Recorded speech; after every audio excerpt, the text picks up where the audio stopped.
We are seeing an international smuggling of PDS rice. అనేక విషయాలు ఇప్పుడు ఇంటర్నేషనల్ గా కూడా క్వశ్చన్స్ రేజ్ చేస్తున్నారు కనుక వాటన్నిటిని దృష్టిలో పెట్టుకుని పవన్ కళ్యాణ్ గారు it may turn out to be an international issue అని చెప్పడంలో ఎటువంటి అతిశయోక్తి లేదు. మనం ఎవరం కూడా ఇదేదో వారేదో మాట్లాడేశారు అనుకోవటానికి కూడా లేదు. మనం చూస్తున్నాం నాదెండ్ల మనోహర్ గారు సివిల్ సప్లైస్ మినిస్టర్ గా అనేక గోడౌన్ల మీద వారు ఇన్స్పెక్షన్ చేయటం, పెద్ద ఎత్తున అక్కడ పీడిఎస్ రైస్ దొరకటం, వాటన్నిటినీ కూడా ఇంచుమించుగా కాకినాడ పోర్టు నుండి వారు అక్కడ నుండి తరలించేస్తున్నారు అనేటువంటి విషయం ఇవన్నీ కూడా మనం చూసాం. అయితే గత ప్రభుత్వంతో అధికారంలో ఉన్నటువంటి పార్టీతో సంబంధం ఉన్నటువంటి నాయకుల పేర్లు ముడిపడి ఉన్నటువంటి విషయాన్ని మనం ఇక్కడ గమనించాలి.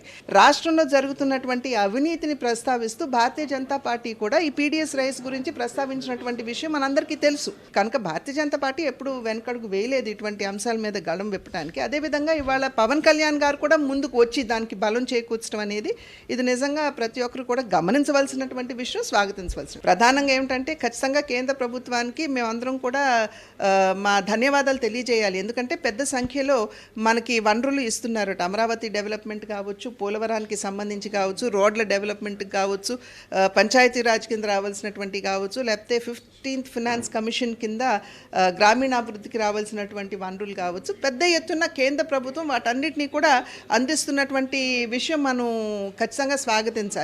దాన్ని స్వాగతిస్తూనే అదనంగా రాష్ట్రానికి ఏం కావాలి అంటే ఒక్కొక్క పార్లమెంట్ నియోజకవర్గానికి సంబంధించినటువంటి డెవలప్మెంట్ యాక్టివిటీస్ ఉంటాయి. రాజమండ్రికి సంబంధించి 2027లో జరగబోయేటువంటి పుష్కరాలు ఏవైతే ఉన్నాయి వాటిని దృష్టిలో పెట్టుకుని ఏ రకంగా వనరులు తెచ్చుకోవాలనేటువంటి విషయం మీద ఖచ్చితంగా మేము 98 కోట్ల రూపాయలు ఇవాళ అఖండ గోదావరి కింద అక్కడ ఉన్నటువంటి ఘాట్లు కావచ్చు, అదేవిధంగా హ్యావ్లాక్ బ్రిడ్జ్ 100 సంవత్సరాలు పైబడినటువంటి బ్రిడ్జ్ ఏదైతే ఉందో దానికి హెరిటేజ్ వాల్యూ ఉంది కనుక దాన్ని కూడా ఒక పర్యాటక ప్రాంతంగా డెవలప్ చేయడానికి అఖండ గోదావరి కింద 98 కోట్లు ఇచ్చినందుకు నేను కేంద్ర ప్రభుత్వానికి నా ధన్యవాదాలు తెలియజేస్తున్నాను.